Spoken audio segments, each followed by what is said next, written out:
Texas Longhorn recruiting is hitting the home stretch, and with most of the top recruits already committed to other programs, Texas is going flip hunting down the stretch. Things are about to get real exciting around here, and today we're going to have on one of the best Texas insiders in the market to talk about the Horns' most important flip targets. So Texas fans, hit that subscribe button for me. We are trying to grow this page. Look, almost to 20K. We want to get you guys on board. Please hit subscribe. All right.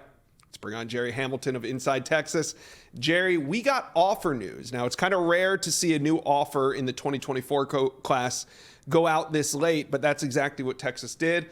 They offered Isaiah Williams out of Tampa. Now, he is committed to UF, and he's teammates with edge Solomon Williams, who they're both at Carrollwood Day High School. So how serious are things between Isaiah and Texas since the offer? Yeah, I think it's interesting. How it went down, Josh, is Pete Kwiatkowski, the defensive coordinator, was at Carrollwood Day Friday, obviously to show face to Solomon Williams.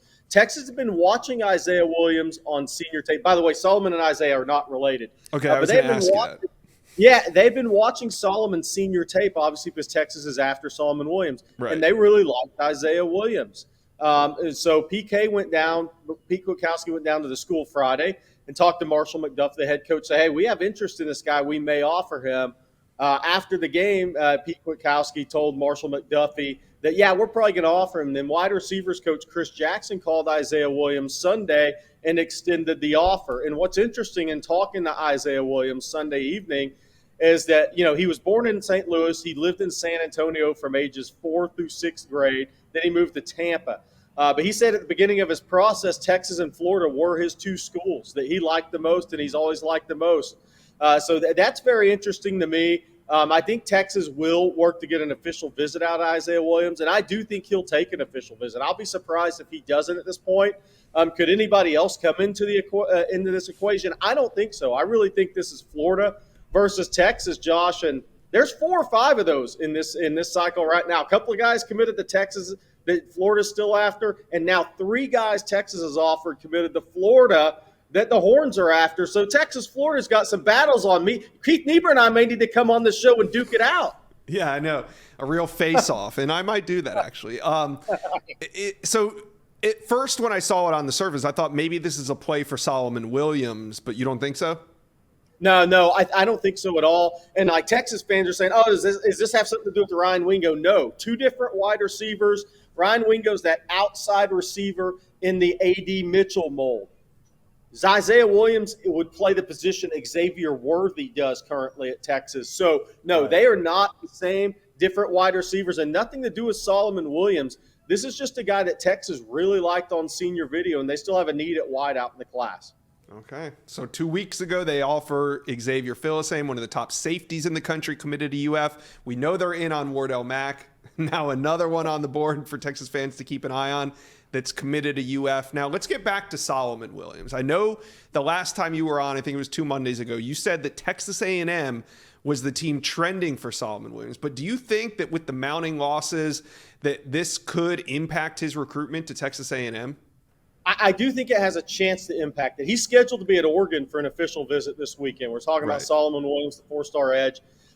Look, Texas is not going lightly on this. They're right there. They feel like they have a puncher's chance here with Solomon Williams. But the belief amongst multiple college staffs, from what I've gathered, is that A&M is considered the favorite. But he's going to Oregon this weekend. Alabama's still trying to work to get him on campus, possibly for the LSU game. LSU's also now trying to make a little bit of a late run on Solomon. But I continue to hear it's the Texas schools that have the best chance. So I do think every loss that A&M has, but when kids start to not hear anything positive coming out of a fan base, out of a school, it can affect you a little bit. It definitely cracks the door. Yeah, especially in year 6 under Jimbo Fisher. It's not like this is year 1 or 2. All right, let's go back to some flip targets because there's so many of them. Full court press is on for Auburn offensive line commitment DeAndre Carter. Yep. Last week, Steve Sarkisian and Kyle Flood were at his game during the bye week.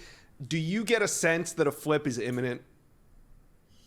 I'm not sure imminent, but I think there's definitely a good chance here. I think, look, Texas had great conversations with that family since the September 30th visit. As you mentioned, Sark and Kyle Flood were at the St. John Bosco Mater Dei game Friday night. as was Lane Kiffin standing with Sark and all those photos. But yeah, I think Texas continues to have positive calls there with DeAndre Carter and his family. I think there's some big calls this week. Like I said, I think the next week, 10 days here are kind of probably going to decide which direction this recruitment goes. I think there's calls with the family and DeAndre this week on the Texas side. I'm sure there are too on the Auburn side. But I think Texas feels pretty good about it. But I'll say this, I don't think it's over either way. All right. Well, things are definitely getting spooky as we head to the end of October into Halloween. Speaking of Auburn flip commitments, flip targets, there's another one. Bo Davis. He was down in Miami to see Auburn defensive line commitment Dimitri Nicholas. Now, I didn't see this one coming, but it seems like things are heating up. Could an official visit be on the way?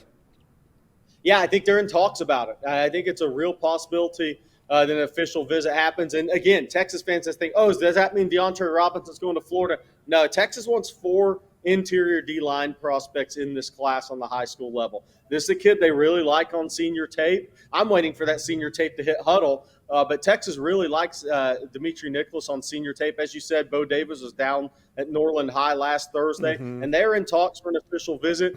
The one thing I'll say is, and I'm sure this doesn't surprise you, Josh, we've both covered recruiting in Florida for a long time. He's not this recruitment's still in the balance. Yeah, he's down there in Miami, so it's very much up in the air until pen hits paper. Now, Jerry, I wasn't going to bring you on here without asking about Texas's chances with 5-star wide receiver Ryan Wingo. He took a recent visit to Missouri. How do you feel about the Longhorns' chances now? Yeah, I think Missouri's having a great season on the field. It starts with their quarterback and their 3 wideouts. Luther Burden, Mookie Cooper, obviously Theo Wease is a senior. That's where you could see Ryan Wingo sliding right in with those other 2 guys who will be back for another year. And Cook is returning as well for Missouri at quarterback. So there's a piece to that puzzle for Missouri. And then with the win, I mean, I thought the Kentucky win was huge for them, Josh. I mean, now they're sitting there looking at an 8-4, 9-3 type season if things go their way. Texas is trying to get him back on campus, so we'll see what happens. I think there's still some confidence on the Texas side, but I will say this. I think there's a little more on the Missouri side than the Texas side as of right now. Does that mean Missouri's absolutely going to get him? No, it does not. But I think Texas had a lot of confidence after that Wyoming visit September 17th. Missouri's definitely cut into it. Yeah, we got a real battle on our hands for Ryan Wingo. It's going to be exciting down the stretch. We'll keep an eye on it.